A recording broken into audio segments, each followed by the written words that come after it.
এই ব্রাহ্মণটিকে বলা হয় অগ্নি ব্রাহ্মণ। জগৎ এবং অশ্বমেধের উৎপত্তির কথা এখানে বলা হয়েছে। জীবজগৎ এবং জড়জগৎ নিয়ে যে বিশ্ব চরাচর, কেমন করে এই বিশ্ব চরাচর সৃষ্টি হলো, সৃষ্টির আগে কি ছিল, সৃষ্টির আগে যা ছিল তা আবৃত ছিল মৃত্যুর দ্বারা। সেই মৃত্যু ছিল অসনায়া রূপ মৃত্যু। অসনায়া হলো ভোগেচ্ছা, বুভুক্ষা, ক্ষুধার দাহ। ভোগেচ্ছাই হলো মৃত্যু। এই মৃত্যু সংকল্প করলেন, আমি আত্মনির্ভী হব, অর্থাৎ আমি আত্মবান হব, আমি অবয়বযুক্ত হব, শরীর গ্রহণ করব। তিনি এই সংকল্পে স্থির থেকে চতুর্দিকে বিচরণ করে বেড়াতে লাগলেন, নিজেই নিজের অর্চনা করতে লাগলেন। মৃত্যুর সেই অর্চনার বা আত্মানুশীলনের ফলে উৎপন্ন হলো জল। মৃত্যু তাই দেখে মনে মনে চিন্তা করলেন, অর্চনারত আমার জন্য জল বা সুখ উৎপন্ন হলো। এই কারণেই অর্কের অর্কত্ব বা অর্কের নাম হয়েছে অর্ক। অর্ককে যিনি এইভাবে জানেন, জলের অভাব তিনি কখনোই অনুভব করেন না। জল হয় তার নিত্য সঙ্গী। সৃষ্টিক্রম সম্বন্ধে অপরাপর উপনিষদ বলেছেন, সৃষ্টির পূর্বের অবস্থা ছিল অসৎ, অর্থাৎ অব্যক্ত। সেই অসতে সৎ হয়ে সৃষ্টির সূচনা করেছিলেন ইক্ষণের, অর্থাৎ মানসিক সংকল্পের দ্বারা।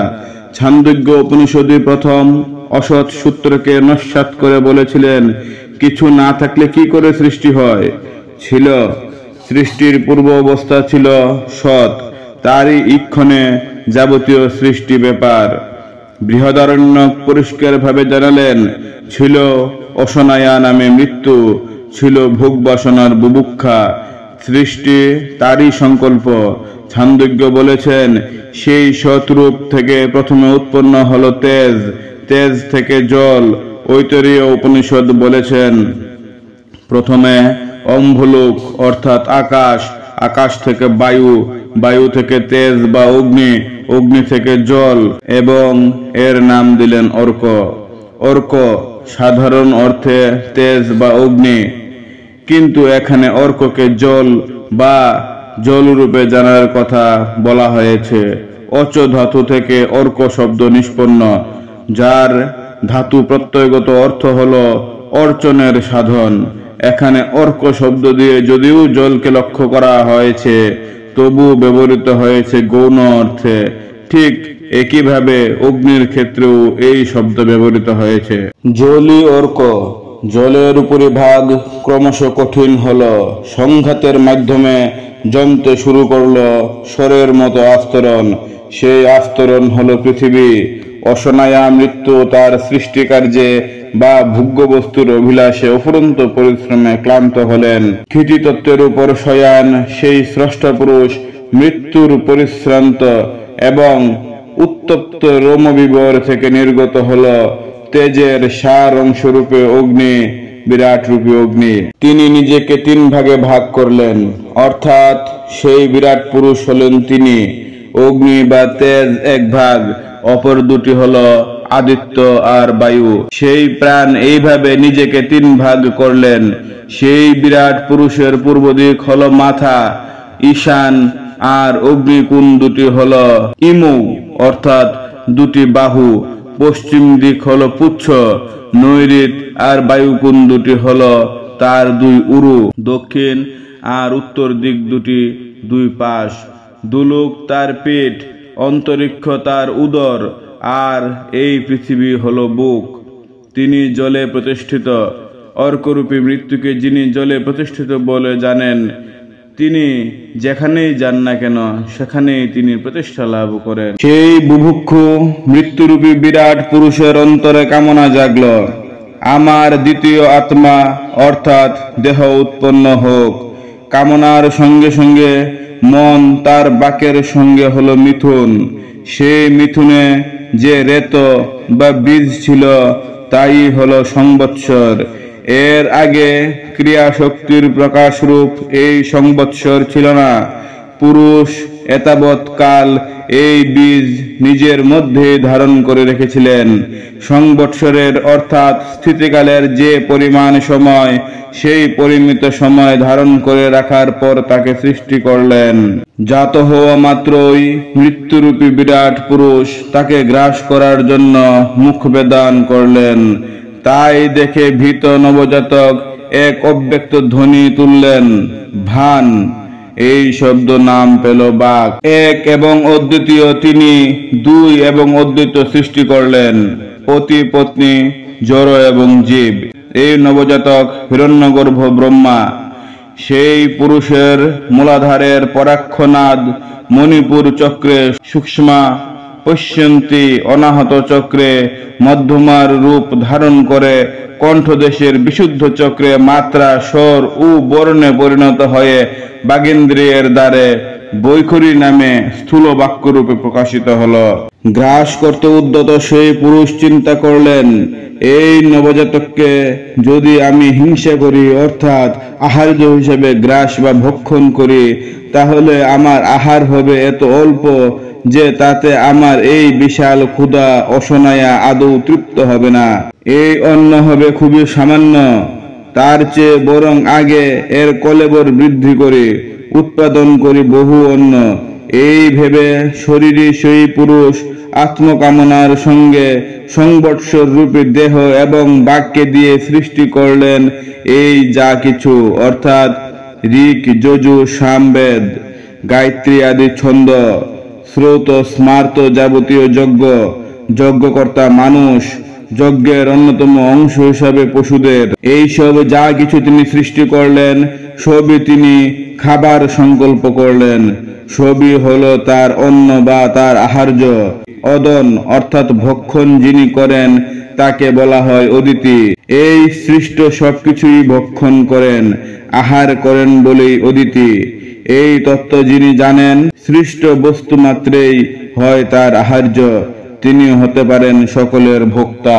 সেই বিরাট পুরুষ যার কামনারই বহিঃপ্রকাশ এই সৃষ্ট জগৎ, তিনি তো অসীম। সৃষ্ট বস্তু মাত্রেই সসীম, নশ্বর।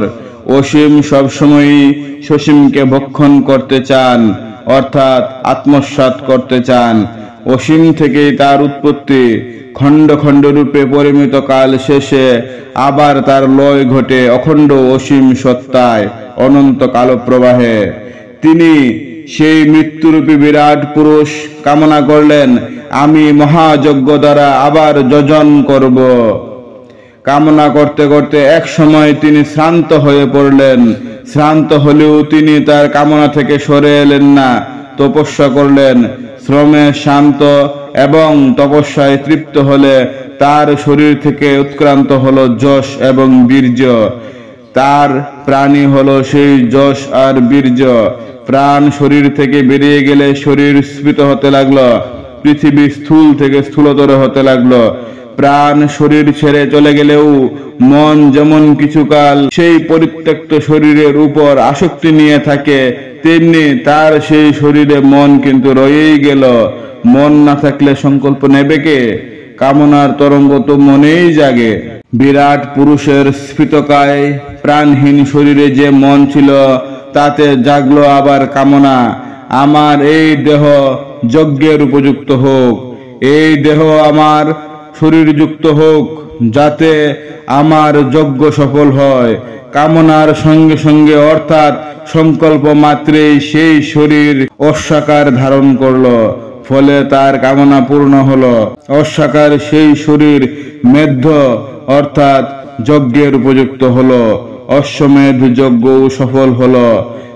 তারই শরীর স্ফীত হয়ে যে অশ্বমেধ যজ্ঞের যজ্ঞোপযোগী হয়েছিল, সেই অশ্বকে যিনি এইভাবে জানেন, তিনি অশ্বমেধ যজ্ঞ বলতে কি বোঝায় তাও জানেন। তিনি ওই পশুকে আবদ্ধ না রেখে মুক্ত অবস্থাতেই তার বিষয় চিন্তা করতে লাগলেন। 1 বৎসর বা সংবৎসর এই অবস্থায় রাখার পর তিনি তাকে নিজের জন্য উৎসর্গ করলেন। অপরাপর পশুকেও অপরাপর দেবতাকে প্রদান করলেন। প্রজাপতির এই চিন্তা এবং কর্মের জন্য যজ্ঞে প্রাজাপত্য রূপেই পশু হিংসা বা বধ করা হয়ে থাকে। সকল দেবতার উদ্দেশ্যে প্রদত্ত সকল পশুকেই যাজ্ঞিকেরা প্রাজাপত্য বলে অঙ্গীকার করে থাকেন।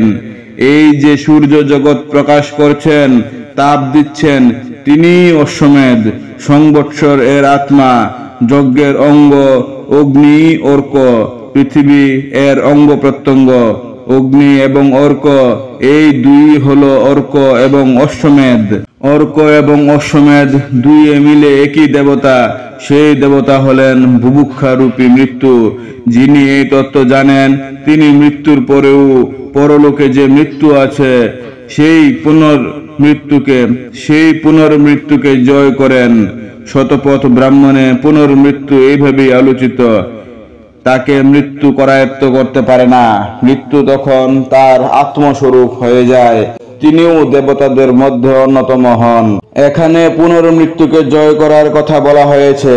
উপনিষদের ঋষিরা সবসময়ই এটিকে জয় করার কথা বলে আসছেন। কিন্তু পুনর্মৃত্যু অর্থাৎ সাধারণ কথায় মৃত্যুর পরে আবার মৃত্যু কাকে বলা হয়েছে? ঋষিরা বলছেন, বিনাশশীল এই দেহের মৃত্যু অর্থাৎ ইহলৌকিক মৃত্যুর পর পরলোক অর্থাৎ স্বর্গে যায় অবিনশ্বর জীব। কিন্তু ক্ষীণে পুণ্যে স্বর্গ থেকেও আবার তাদের জীবনের বিচ্যুতি ঘটে। জীবের আবাসস্থল থেকে এই বিচ্যুতির নাম পুনর্মৃত্যু। তাকে আসতে হয় ইহলোকে। এই পুনর্মৃত্যু কাদের ঘটে?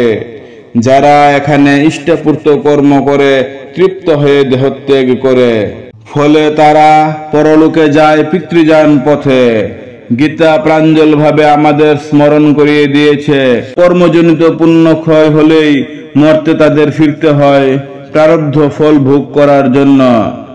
কেননা জীব কামনাময়। বৃহদারণ্যক এই প্রারব্ধ ভোগের স্বরূপ আমাদের জানিয়েছেন। ছান্দোগ্য উপনিষদে এর পরিচ্ছন্ন চিত্র পাই। গীতাও তা আমাদের জানিয়েছেন।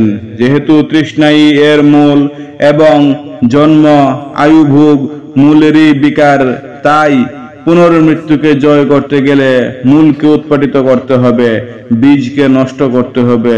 তার জন্য প্রয়োজন জ্ঞানাগ্নি। ভিডিওটি কেমন লেগেছে আপনাদের মতামত কমেন্টে জানাবেন। যদি এই ভিডিও থেকে আপনারা কিছু নতুন জানতে ও শিখতে পেয়ে থাকেন অথবা ভিডিওটি ভালো লেগে থাকে, তাহলে প্লিজ ভিডিওটি একটি লাইক করে নিজের ফ্রেন্ড ও ফ্যামিলিতে শেয়ার করেন। এই চ্যানেলে নতুন হলে চ্যানেলটি সাবস্ক্রাইব করে বেল আইকনটি প্রেস করে অল নোটিফিকেশন অপশনটি সিলেক্ট করুন। দেখা হবে অন্য কোনো নতুন ভিডিওতে। নমস্কার।